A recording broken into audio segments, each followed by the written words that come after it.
لله نحمده ونصلي على رسوله الكريم اما بعد فاعوذ بالله من الشيطان الرجيم بسم الله الرحمن الرحيم ولا تحسبن الله غافلا عما يعمل الظالمون انما يؤخرهم ليوم تشخص فيه الابصار صدق اللہ العظیم۔ کلام مقدس قرآن مجید میں اللہ رب العزت کا فرمان ہے کہ ظالم لوگ یہ نہ سمجھیں کہ اللہ تعالیٰ ان کے ظلم سے غافل ہے، اللہ کو پتہ نہیں ہے وہ کیا کر رہے ہیں۔ یقین مانو ایک دن مقرر ہے، اس وقت تک مہلت ہے، جب وہ دن آئے گا تو آنکھیں کھلی کی کھلی رہ جائیں گی، سمجھ ہی نہیں آتا بندے کو کہ ہو کیا گیا ہے۔ اصل میں اس ظلم کی پکڑ ہوتی ہے جو زندگی میں کبھی کیا ہوتا ہے۔ ظلم کے متعلق اللہ تعالیٰ کے کافی سارے فرامین ہیں۔ حدیث قدسی میں اللہ تعالیٰ کا فرمان ہے کہ حرمت الظلم علی نفسی، ظلم تو میں نے اپنے اوپر بھی حرام کیا ہوا ہے، اللہ نے خود پر ظلم حرام کیا ہوا ہے۔ فلا تظالموا، تمہیں بھی کہہ رہا ہوں میرے بندو کبھی ظلم نہ کرنا، زیادتی کسی پر نہ کرنا، وگرنہ میرے ہاں انصاف ہے اور بڑا باریک بین انصاف ہے۔ نبی کائنات صلی اللہ علیہ وسلم فرماتے ہیں کہ قیامت کا دن ہوگا تو کچھ ایسے منظر بھی لوگوں کو دیکھنے کو ملیں گے، کچھ لوگ بہت بڑے سخی ہوں گے، بہت بڑے نیک ہوں گے اور ان کے پاس نیکیوں کے بڑے بڑے انبار ہوں گے، لیکن جب حساب کے لیے آئیں گے تو کچھ لوگ مطالبہ کریں گے یا اللہ انہوں نے ہم پہ ظلم کیا تھا۔ کچھ بہنیں کہہ دیں گی یا اللہ ہمارے بھائی نے ہمارا جائیداد میں حصہ نہیں دیا تھا۔ کچھ مزدور کہیں گے یا اللہ ہم نے اس کے ہاں مزدوری کی تھی، میں غریب تھا، ماڑا تھا، یہ پیسے والا تھا، میری مزدوری نہیں دی، دبا گیا تھا۔ کچھ قرضدار کہیں گے یا اللہ ہم سے قرضہ لیا تھا اور دیا ہی نہیں ہے۔ کچھ دکاندار کہیں گے کہ یا اللہ ہم سے سامان تو لے گیا تھا لیکن یہ تگڑا تھا، پیسے والا تھا، عہدیدار تھا، قیمت نہیں دی تھی، ظلم کیا۔ تو اللہ تعالیٰ وہاں فرمائیں گے کہ اس کی نیکیاں، بڑی نیکیاں اس کے پاس، اس کی نیکیاں ان مظلوموں کو دے دو۔ دیتے دیتے اس کی نیکیاں ختم ہو جائیں گی، مظلوم اب بھی باقی ہوں گے، تو فرشتے کہیں گے یا اللہ ان کی تو نیکیاں ختم ہو چکی ہیں، وہ تو اب بھی کھڑے ہوئے بڑے ظلم کرتا رہا ہے یہ۔ اللہ فرمائیں گے ان کے جو کمیاں کوتاہیاں گناہ ہیں وہ اس کے کھاتے میں ڈال دو، اپنے بھی گناہ ان کے بھی گناہ لے کے فرمایا جہنم میں ڈال دیا جائے گا۔ تھا یہ عبادت گزار،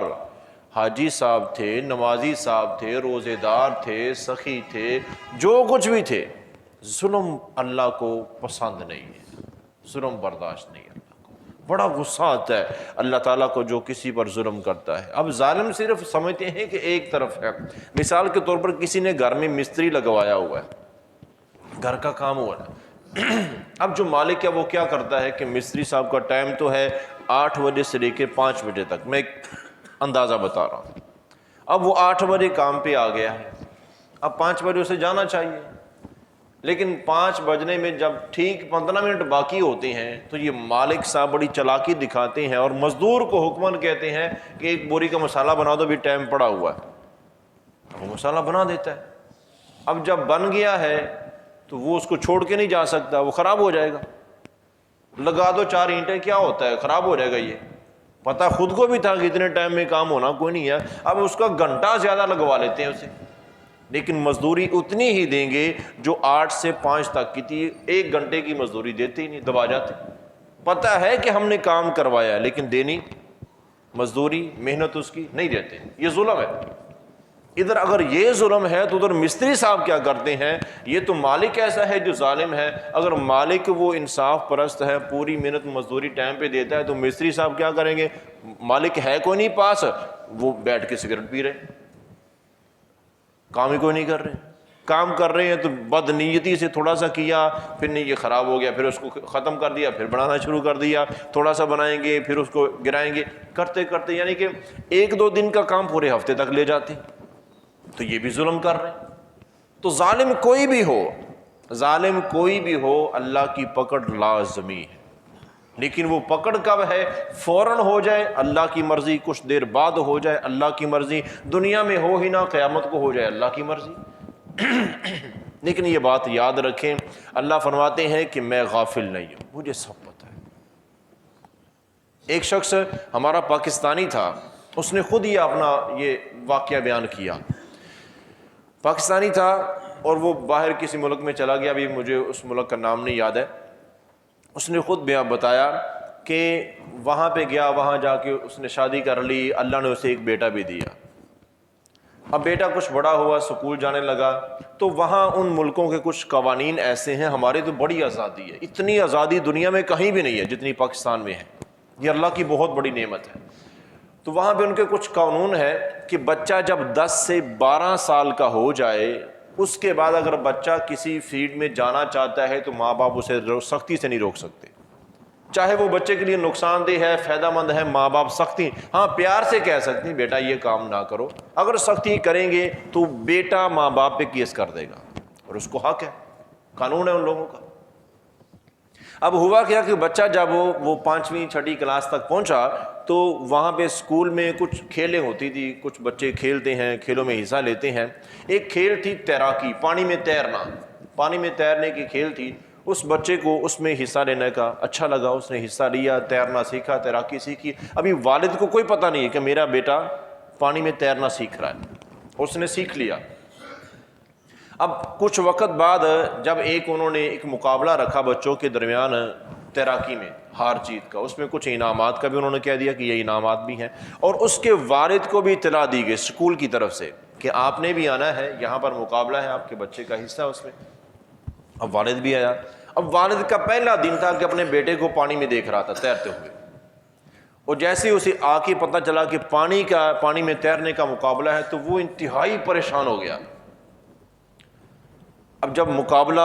ہوا اور اس کا بیٹا جیت گیا، سارے خوش تھے، اس بچے کی ماں بھی خوش تھی، لیکن یہ بندہ پریشان تھا جس کا وہ بیٹا تھا، بالکل خوش نہیں تھا،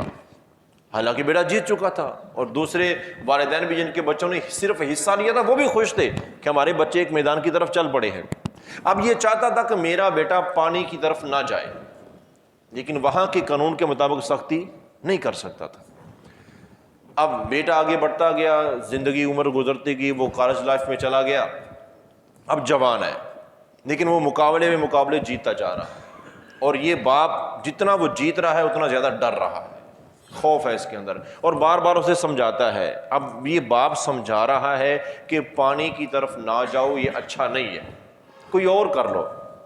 اب باپ یہ سمجھا رہا ہے اور بیٹا جیت رہا ہے اس کھیل میں، اور جو اس کی ماں ہے وہ خوش ہے کہ بیٹا جیت رہا ہے۔ وہ بیٹے کو کہہ رہی بیٹا تم اچھا کر رہے ہو، تم اس میں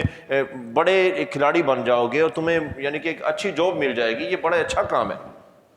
یہ کھیل ہمارے ملک میں ہوتے۔ اب یہ چلتا رہا، بیٹا جوان ہے، اور یہ ہوا کہ ملکی سطح پر اس ملک میں یہ مقابلہ ہوا تیراکی کا، باقی مقابلے بھی ہوتے تھے کھیلوں کے، تو سالوں بعد جا کے جب یہ مقابلہ ہوا تو اس میں بھی اس لڑکے کا حصہ تھا، اور یہ پیچھے سے ٹاپر آ رہا تھا، یعنی جیتا ہوا آ رہا تھا، بڑا تیز ترار یہ تیراک تھا لڑکا۔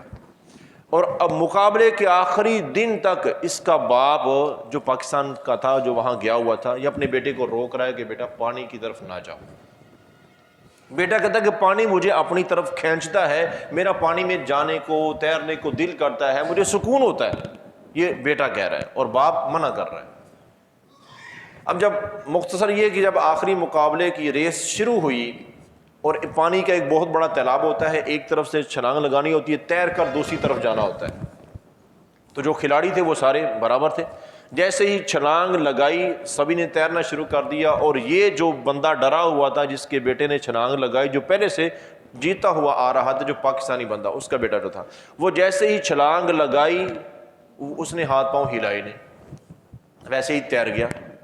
ڈاکٹر کی ٹیم پاس ہوتی ہے، فوراً جا کے پکڑا، دیکھا تو وہ مر چکا تھا، فوت ہو گیا۔ اب پھر تحقیق ہونا شروع ہوئی کہ یہ بچہ کیسے مر گیا، یہ تو اتنا، ہمیں تو یقین تھا یہ مقابلہ جیت جائے گا، تو اس نے چھلانگ لگاتے ہی یہ کیسے ہو گیا؟ تو کسی نے کچھ کہا کہ اس کو ہارٹ اٹیک آ گیا ہے، کسی نے کہا کہ اچانک اس کا سر گرم تھا، وہ ٹھنڈے پانی میں گیا ہے اس لیے مسئلہ بن گیا ہے، کسی نے کچھ کہا، کسی نے کہا اس کے پانی اندر چلا گیا تھا، سانس نہیں لے سکا، یہ ساری رپورٹیں آئی۔ یہ باپ جو ہے خود بتا رہا ہے، کہتا ہے یہ ساری رپورٹیں میرے سامنے تھیں، لیکن میں کسی رپورٹ کو بھی نہیں مان رہا تھا اندر سے، باہر سے تھی نہیں رہا، تو لوگوں نے دیکھا تھا، میں نے بھی دیکھا تھا، سبھی نے دیکھا تھا کہ سامنے مرا ہے، پانی میں مرا ہے، لیکن اصل بات یہ ہے کہ اپنے بیٹے کا قاتل میں خود تھا، میں نے اس کو قتل کیا تھا، اس لیے میں کوئی رپورٹ نہیں مان رہا تھا۔ اب پھر وجہ بیان کرتا ہے، کہتا ہے وجہ یہ ہے کہ میں جب پاکستان میں تھا، اپنے علاقے کی بات کرتا ہے، میرے گھر کے قریب ہی ایک بہت بڑی نہر تھی، بڑا تیز پانی ہوتا تھا اس میں، تو میرے جو چاچا تایا میرے ابو لوگ جو ہیں وہ بڑے تیراک تھے، پانی میں بڑا تیرنا جانتے تھے، اور ان سے ہم نے بھی سیکھا ہوا تھا، تو ہمارا جو خاندان ہے وہ تیراکی کے لحاظ سے بڑے مشہور تھے ہم لوگ۔ تو میں اور میرا ایک چچا کا بیٹا، ہم سب سے تیز ترین تیراک تھے، پانی میں تیرنا ہمارے لیے تو معمولی بات تھی، میں اور میرے چچا کا بیٹا یہ سب سے تیز ترین تھے اپنے دور کے، جب میں پاکستان میں تھا۔ تو ایک نہر میں پیچھے جا کے نا ایک ٹھوکر تھی، جار تھی، جیسے پانی اوپر سے نیچے کو گرتا ہے جہاں آ کے، تو میں نے اپنے چاچا کے بیٹے کو کہا کہ ہم وہاں جاتے ہیں، وہاں آج تک کسی نے چھلانگ نہیں لگائی ہے، نہ ہمارے بڑوں نے، سارے ہمیں ڈراتے ہی رہتے ہیں کہ وہاں نہ جانا، وہاں نہ چھلانگ لگانا، وہاں چھلانگ لگانا موت ہے۔ تو کہتا جب جوانی ہوتی ہے نا تو نشہ ہوتا ہے جوانی کا، تو اس نے کہا موت کیا چیز ہے، پانی ہے نا، وہاں بھی پانی ہے یہاں بھی پانی ہے، سب سے بڑے تیراک ہم ہیں۔ تو وہ چاچا کا بیٹا جانا نہیں چاہتا تھا، میں نے اس کو زبردستی چلا لیا، کوئی بات نہیں، پھر کیا ہوا، میں تمہارے ساتھ۔ اب جب وہاں گئے، اس پل کے اوپر کھڑے ہوئے، نیچے پانی کو دیکھا، خوف تو مجھے بھی آیا اور خوف اسے بھی آیا، کیونکہ پانی میں تیرنے والا پانی کی کیفیت کو جان لیتا ہے، تو ہم تو بہت بڑے تیراک تھے۔ اب میں نے اس کو کہا چلو لگائیں چھلانگ، وہ کہتا نہیں بھائی، اب یہاں تو تیرنے والی بات ہی کو نہیں، پانی جب ٹھوکر میں گرتا ہے تو وہ گھومتا ہے، وہاں سے نکلنا مشکل ہو جاتا ہے، اور کچھ ٹھوکریں ایسی ہوتی ہیں جہاں پہ سامنے بڑے بڑے پتھر لگائے گئے ہوتے ہیں جان بوجھ کے، کہ پانی زیادہ سپیڈ میں نہ ان میں ٹکرائے اور تھوڑی سپیڈ کم ہو جائے، اور وہاں پتھر لگے ہوئے تھے نیچے، لیکن وہ کبھی خشک نہیں ہوئی تھی، کسی نے دیکھے نہیں تھے، شاید بڑوں نے دیکھے ہوں اس لیے منع کیا ہو کہ یہاں کبھی نہیں جانا ہے۔ تو وہاں کوئی بھی نہیں تھا، کہتا ہم دونوں تھے، میں نے اس کا چھلانگ لگائے، اس نے کہا نہیں مجھے تو ڈر لگ رہا ہے، میرا تو نہیں دل کر رہا ہے۔ کہتا میں نے کہا کہ یہ ایسے ڈرتا رہے گا، اگر چھلانگ میں نے لگا بھی دی یہ نہیں لگائے گا۔ اب یہ باتیں کر رہے تھے، میں نے اس کو دھکا دے دیا، اور جیسے ہی دھکا دیا وہ پانی کے اندر گیا اور باہر کو نہیں آیا۔ کچھ دیر میں نے دیکھا کہ شاید آگے جا کے نکلے، لیکن وہ نہیں نکلا۔ جب مجھے یقین ہو گیا کہ اب کہانی ختم ہے، پھر میں وہاں سے دوڑا اور اپنے گھر پہنچا، جا کے شور کیا اپنے چاچا کو تایا کو، جو سارے تیراک تھے ان کو جا کے میں نے بتایا کہ اس طرح، میں نے یہ نہیں کہا کہ میں نے دھکا دیا، میں نے کہا کہ اس نے چھلانگ لگا دی ہے، وہ باہر کو نہیں آیا۔ وہ سارے بھاگ کے مجھے برا بھلا کہنے لگے کہ تم نے اس کو روکا کیوں نہیں ہے، وہاں جانے سے، وہاں جانا نہیں تھا، تم لوگوں کو کتنا منع کیا تھا، کیا پتہ لے کے ہی خود گیا تھا۔ اب وہاں آئے، اب چھلانگ وہاں کوئی بھی نہیں لگا رہا ہے، انتظار میں تھے کچھ آگے، تو کافی گھنٹوں بعد، کہتا ہے کہ گھنٹوں بعد جا کے کافی آگے اس کی لاش تیر پڑی، مر چکا تھا وہ۔ جب دیکھا گیا اس کی لاش کو، تو جیسے ہی وہ گرا تھا نا تو اس کے سر پہ چوٹ آئی، اس کا سیدھا نیچے جا کے سر لگا تھا، تو وہ بے ہوش ہو گیا، جس کی وجہ سے اس کے اندر سارا پانی چلا گیا اور وہ سانس بھی نہ لے سکا اور مر گیا۔ کہتا ہے کہ اب سارے گھر میں افسوس تھا، اور مجھے بھی بظاہر میں یہی محسوس کرا تھا، مجھے بھی افسوس ہے، حالانکہ اس کو قتل میں نے کیا تھا، دھکا میں نہیں دیا تھا۔ اب میرے اندر ڈر تھا سب سے بڑا بلا کیا، کیونکہ وہاں کوئی نہیں دیکھ رہا تھا، لیکن مجھے ڈر تھا کہ لوگ آ رہے ہیں افسوس کر رہے ہیں میرے ساتھ بھی، کیونکہ میرا وہ بڑا قریبی دوست تھا، ہم چچا زاد تھے، تو ہمارا ایک یہ اس کھیل کے بھی چیمپئن تھے، تیراک بھی بڑے اچھے تھے، اکٹھے رہتے تھے۔ اب لوگ میرے ساتھ افسوس کر رہے تھے، مجھے مل رہے تھے، لوگ رو رہے تھے، اور مجھے رونا بھی نہیں آ رہا تھا، کیونکہ میں تو ڈرا ہوا تھا نا۔ اور ڈر یہ تھا کہ اگر کسی ایک بندے نے آ کے کہہ دیا کہ میں دور سے کھڑا دیکھ رہا تھا، دھکا اس نے دیا، تو میں تو مر گیا۔ مجھے یہ ڈر تھا کہ کوئی ان میں سے یہ نہ کہہ دے کہ میں نے دیکھا،